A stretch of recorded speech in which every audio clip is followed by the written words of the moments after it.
Kung gusto mo ng legit na chika, eto na yun! Chika! Walang filter, walang edit, Chika! hindi ito fake, hindi ito lame. Chika ni Sisa! Lahat ng ganap sa showbiz pag-uusapan natin dito. May nag-break, may nagkabalikan. Tara at pag-usapan. Kung ano man ang chika, alam na ni Sisa. Ito ang Chika ni Sisa. Chika! Ni Sisa! Isang magandang hapon, Metro and Mega Manila. We are number 106.7 Energy FM. Pangga, wag mong sabihin radyo, sabihin mo Energy. Sa magandang hapon po, of course. Batiin na muna natin ang mga taga Balintawak Public Market. Hello po sa inyong lahat dyan. Gulat kayo, no? May bumabati sa inyong baklang maganda. Diba? Na nakakaloka yun. Sa magandang hapon po sa inyong lahat. At syempre, batiin din natin ang lahat ng mga taga-Bagong Ilog Pasig. Kasama na rin dyan ang mga taga-Bambang. Tama ba ako, Bambang? Bambang Pasig. Hello po sa inyong lahat dyan. Kamusta naman kayo? And of course, sa mga taga-Pinagbuhatan. Hi! Magandang hapon sa inyong lahat. Ako po si Kapitana Sisa at eto na ang Chika ni Sisa. Diba? Bago tayo tuluyang magchikahan to the highest level, batiin muna natin ang ating mga masisipag na in-drive drivers.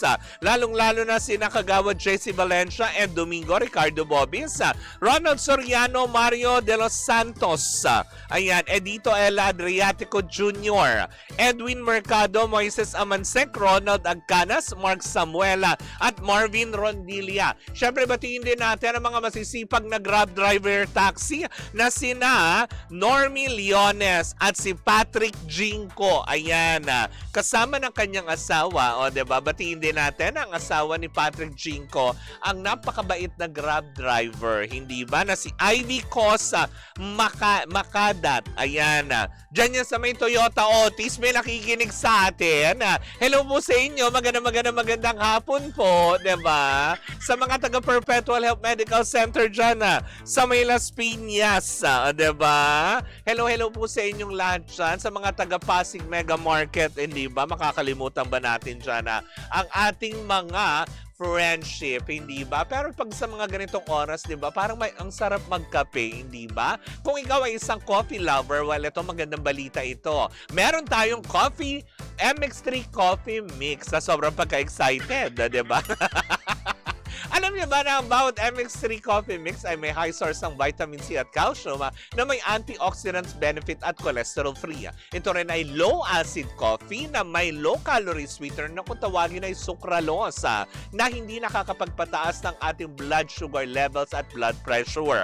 Para makasiguro kang tunay, natural at original na MX3 ang iyong mabibili, siguraduhin lamang na sa mga leading drugstores kayo nationwide pupunta. At kung meron ka pang ibang katanungan, pwede mong bisitahin ang kanilang website sa mx3ph.com. Paalala pa rin po sa lahat, ang MX3 po ay hindi gamot at hindi ito maaaring gamitin panggamot sa anumang uri ng sakit. Sa MX3, dito ako believe. At syempre, speaking of MX3, bukas po, nandyan po kami sa may Mercury Drugstore, Malibay, Pasay para sa isang edisyon ng ating Huli Ka Pangga, hatid sa atin ng MX3. Dito ako believe. O, diba, sa mga taga-Malibay dyan, diba? Punta na kayo dyan sa may Mercury Drugstore, Malibay branch. Dyan yan, along EDSA yan. Dahil mamimigay yan sila ng libreng sample ng coffee na pwede nyo matikman at masubukan at maramdaman ang extraordinary feeling na dulot ng MX3. At hindi lang din yan, namimigay din po sila or mamimigay din sila ng MX3 capsules para po sa lahat ng bibisita sa Mercury Drugstore bukas sa ating Huli Ka Pangga, diba? Pero eto na, nahuli man daw at alam mo yun, huli man daw at magaling. 'di ba? Pero ang galing talaga, hindi ba? Naisikreto, 'di ba?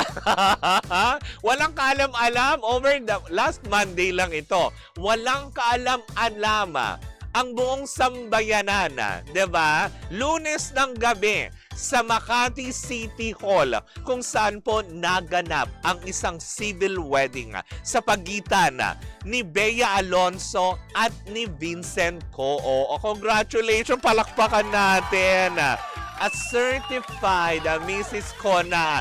Finally, I'm so happy for you, Miss Bea Alonso Co. Ay, in fairness, 'di ba? It is an intimate event daw, 'di ba? Kumbaga, very intimate daw ito kung saan dinaluhan daw ng ilan sa mga malalapit na kaibigan.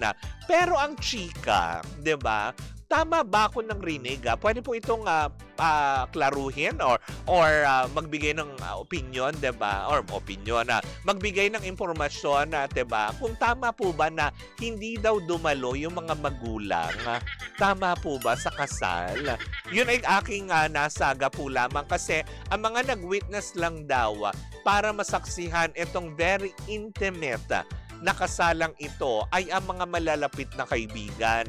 Pero yun doon po ng Lunes ng gabi naganap daw, ayun namang impormasyon na ito ay nanggaling sa mga malalapit na kaibigan ni Vincent Co. O, 'di ba? Na kung saan nga naman hindi na rin naitago ang kasiyahan. Actually, nagtanong ko nga din sabi ko, bakit nilihim? Anong meron? Ano to? Another story ng parang Sarah Geronimo? Secret marriage ba ito na ganyan? Na at the end, baka magalit na naman ang mga magulang o di naman kaya. Bakit parang, diba? Yun din tanong ko nandun po kaya yung kanyang manager na si Shirley Kwan? Alam kaya ni Shirley Kwan na nangyari ito last Monday sa kanyang alaga? O, diba? Na nakakaloka. Kaya, diba, nakakatuwa naman din na finally, after ng ilang months na spekulasyon na may mga hindi daw natuloy, may mga ganito, may mga kung ano man, eto na, tinapos na nila noong Lunes nga ng gabi. Of course, ang nagkasal sa kanila ay none other than former senator and currently mayor ng Makati City na si Mayor Nancy Binay. Oh, 'di ba? Na nakakaloka. Happy si ate, si Aling Puring, 'di ba? Malay nyo, 'di ba? May pa-discount ang Pure Gold, ganon. Kasi kinasal na yung kanilang anak. Ganyan. Anong kinalaman? Diba? May pa-sale. Bali, may pa-buy one, take one si Aling Puring. Officially, Mr. and Mrs. Co, congratulations to the newlywed, sabi ni Ate Corina. Sabi ni Mama Oj, Kapa, sila lang daw dalawa and a few witnesses ng civil wedding. O nga, yun nga, diba? Punta kami sa Pasay, Kapitana, para makita ka. Wala kami sa Pasay. Bukas. Sige. Bukas sa Malibay, Pasay. Bakit ba hindi? Hindi ba? Sabi ni Daryl Fukunaga, sa hinaba-haba ng prosesyon sa City Hall din tumuloy. O, 'di ba? Na malay nyo naman, 'di ba? Na nakakaloka. Congrats and best wishes to you, Mrs. Bea Alonso Co and Mr. Vincent Co. Hindi ba? Sabi ni Russell Vargas. Sabi naman ni Cleo Charot, hello, have a great Wednesday afternoon. Hi, hello po sa iyo, Cleo Phil. 'Di ba? Sabi niya, ang ganda mo, Kapitana. Ay nako, Chokoy. Problema ko na nga ito. Kapag binabati ka mga... Napapabayaan ko na nga Ay! Nakakaloka, diba? Pero sabi niya, ikaw, Kapitana, kailan magiging Glendy C or Glendy Co? Hindi ko alam. Wala nga naliligaw. Wala nga naliligaw. Paano ikakasal? Diba? Na nakakaloka. Kapitana, kakasabi mo lang Pasay kayo. Oo nga, sa Malibay. Nililigaw mo kami. Para sa huli ka pang bukas magkita kita. Eto naman masaya nga ako dahil pinag-uusapan na dahil kinasal lang nga si Bea Alonso, 'di ba? Na finally eto na, 'di ba? Natapos na ang lahat. Pero yun lang. Gaya nga ng sinabi ko, 'di ba? May mga katanungan lang din naman ako. Kasi 'di ba, syempre, kung intimate, very few at sila lang din, 'di ba? Bakit yung ibang talagang mga malalapit sa kanila tulad na lang ng nanay at tatay yata nung lalaki wala? Tama ba ako? Correct me if I'm wrong Pwede po po itong linawin, klaruhin ng kampo mismo ni Vincent Co. Kaya naman din, 'di ba?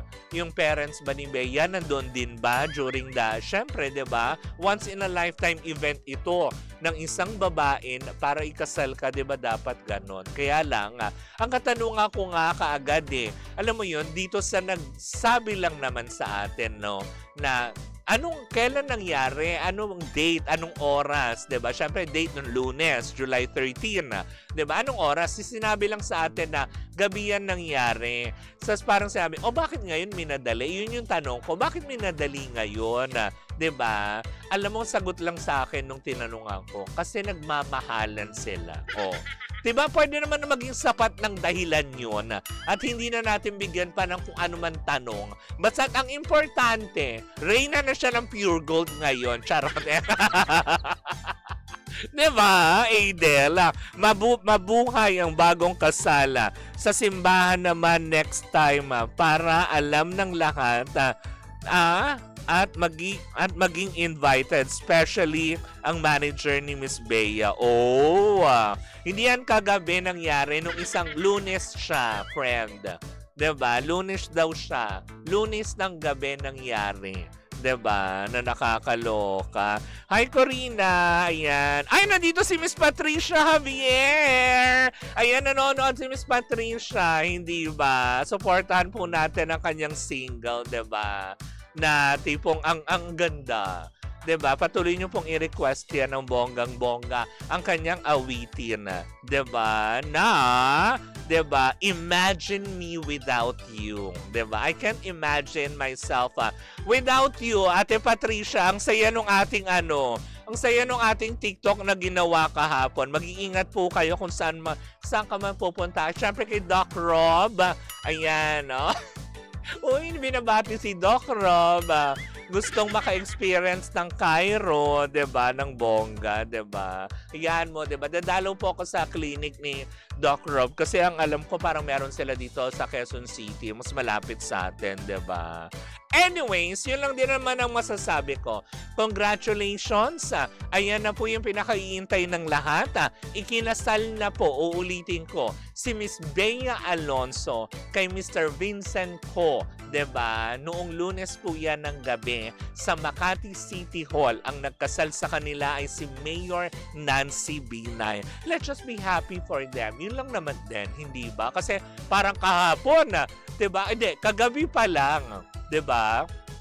Bago pumutok itong Miyerkules, 'di ba? Kagabi pa lamang ay talagang pupog na ng ng impormasyon na pino-confirm na, naglabas na rin ang official statement ang ABS-CBN regarding this pagpapakasal nga din hanggang sa nagsunod-sunod na lahat. Sabi ni Jeff Tad, baka idol nila si Sarah at Mateo, secret wedding din. So ito, ganun din, pa nagpadala din ng pagkain, hindi tatanggapin sa guardhouse. Ganon, nakakaloka. Uy, pero bati na sila. Okay na yata, okay na po yata si Sarah Geronimo sa family niya. Kasi parang the last time is parang nagbanding yata yung mag-ama, nag-shopping sila diba? So, ibig sabihin lang nito, baka naman napatawad na talaga ni Mommy Divine at tuluyan ng tinanggap bilang, ano man tawag doon, manugang.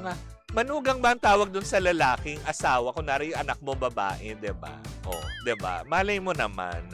Sana all may love life, diba? Huwag nga mag-alala at huwag kang inggitero, Daryl. Dahil ako din wala. Pero masaya naman din ako because may family ako. And of course, may Panginoon, diba? Kaya ka naman mahalin ng Panginoon. Diba, Ate Patricia? Diba, ng bonggang-bongga. Ganon yun, diba? Basta supportan po natin yung current single ngayon ni Miss Patricia Javier na Imagine Me Without You. Of course, under Viva Records yan. At syempre, sa mga music platforms, available na rin po yan. Gaya ng sinabi niya kahapon sa interview natin, diba? Gamitin yung reels, yung kanyang kanta at itag niyo siya dahil may bonggang pa-premyo yun. Diba? Gagawa ka lang. Total, yung iba naman mahilig tayo mag-emote, diba? Pag gumagawa ng reels sa sa Blue App, sa FB, sa TikTok, o kaya kung saang platforms man yan, gawin nyo na ito para may mapala din naman kayo. Hindi yung nag-emote-emote kayo dyan, tapos ang ending, ngangers. Ganon. But anyways, ayan na. Yan po muna ang ating unang chika. Nakaka-good vibes naman, hindi ba? Well, anyways, sa ating pagbabalik, pag-usapan natin. Kasi nabalitaan ko, may 2 business tycoon daw ang nag-i-interes na bilhin ang ABS-CBN. Alamin natin yan sa pagbabalik ng Chika ni Sisa. At tuloy-tuloy pa rin po ang ating tugtugan. Siyempre, dito po lamang yan sa number 106.7 Energy FM. Panggawag mong sabihin radyo, sabihin mo, energy!